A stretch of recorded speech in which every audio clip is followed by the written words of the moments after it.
512, está cercado de mistérios que vêm desde a época dos bandeirantes, que eram os exploradores das regiões remotas e desconhecidas do Brasil.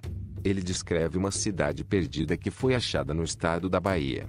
Conheça neste vídeo qual o relato encontrado nesta peça enigmática da história brasileira.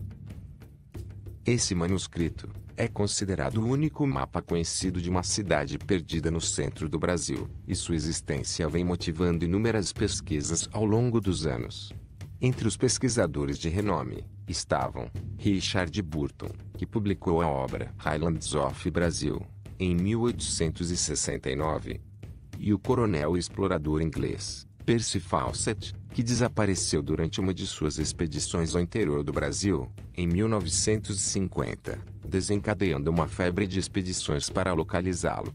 O documento 512 consiste em um dos arquivos manuscritos da época do Brasil colonial, que está guardado no acervo da Biblioteca Nacional do Rio de Janeiro. Tal documento tem caráter expedicionário e consiste em um relato feito por bandeirantes. Esse manuscrito foi encontrado por acaso, esquecido no acervo da Biblioteca Nacional naquela época.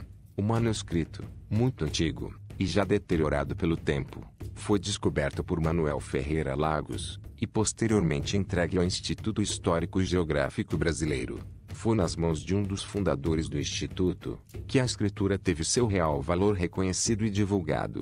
Após sua leitura, o cônego Januário da Cunha Barbosa publicou uma cópia integral do manuscrito na revista desse instituto, com a adição de um prefácio, no qual esboçava uma teoria sobre a ligação entre o assunto do documento e a saga de Robério Dias, um homem que fora aprisionado pela coroa portuguesa, por se negar a fazer revelações a respeito de minas de metais preciosos no estado da Bahia. O documento 512 traz o relato do encontro de alguns bandeirantes com as ruínas de uma cidade perdida, localizada em meio à selva brasileira, que possuía indícios de desenvolvimento tecnológico considerável, e parecia pertencer a alguma civilização que já não existia mais.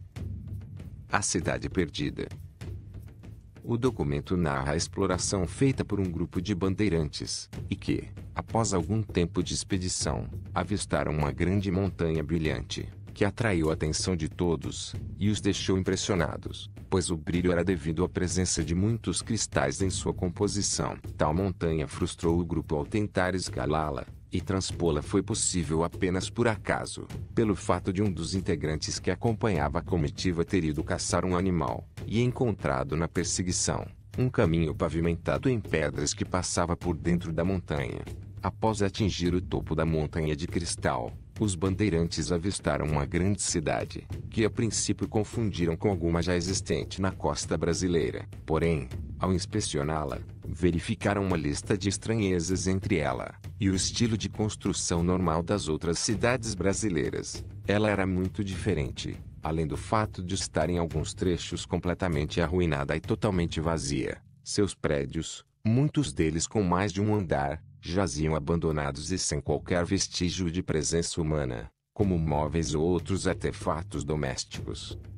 O autor do manuscrito relatou que existiam construções mais altas na entrada da cidade, que traziam inscrições em uma letra indecifrável e enigmática, um tipo de escrita que não haviam visto em nenhum lugar anteriormente. Essas são algumas das inscrições encontradas pelos bandeirantes, em vários locais da misteriosa cidade. O aspecto da cidade narrada no documento 512 mescla caracteres semelhantes aos de civilizações antigas, porém com alguns detalhes estranhos, até mesmo para as civilizações do passado. Há descrições de diversos ambientes observados pelos bandeirantes, admirados e confusos com seu achado. Segundo o narrador, existia uma praça na qual se erguia uma coluna negra, e sobre ela estava uma estátua que apontava para o norte. Os edifícios imensos que margeavam a praça traziam em relevo figuras de alguma espécie, que, segundo o narrador, pareciam com corvos e cruzes. Próximo a tal praça, haveria ainda um rio, que foi seguido pela comitiva, e que terminaria em uma cachoeira que aparentemente teria alguma função semelhante à de um cemitério, pois estava cheia de túmulos com diversas inscrições neles. Foi neste local que os homens encontraram um estranho objeto que segue descrito a seguir. O objeto consistia em uma moeda de ouro, que trazia emblemas enigmáticos em suas faces. Em uma delas havia o desenho de um homem ajoelhado, e na outra, estavam as imagens combinadas de uma coroa, um arco e uma flecha. Eram símbolos de uma civilização desconhecida para aqueles exploradores. Ao saírem da cidade, quando a expedição seguiu adiante, encontrou o rio Paraguaçu, e logo depois, o rio Una, o que pode dar uma noção da região onde tal cidade poderia estar escondida. O manuscrito foi confeccionado em forma de carta, e enviado às autoridades no Rio de Janeiro. A identidade dos bandeirantes aparentemente foi perdida, restando apenas o manuscrito enviado.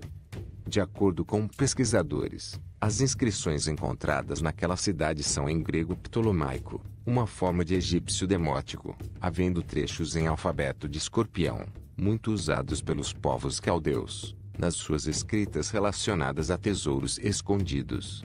Em uma análise dos relatos da época, há uma probabilidade de que o autor do documento seja o mestre de campo, João da Silva Guimarães, mas o nome de Antônio Lourenço da Costa também poderia ser considerado. A existência do documento 512, assim como as histórias sobre a cidade perdida, influenciaram na criação de artigos, filmes e romances, tais como As Minas de Prata, de 1865, de José de Alencar, As Minas do Rei Salomão, de 1885, e O Mundo Perdido, de Arthur Conan Doyle, de 1912. Até hoje, essa misteriosa cidade não foi encontrada, mas continua atraindo muitos aventureiros ao sertão da Bahia, na esperança de desvendar seus mistérios.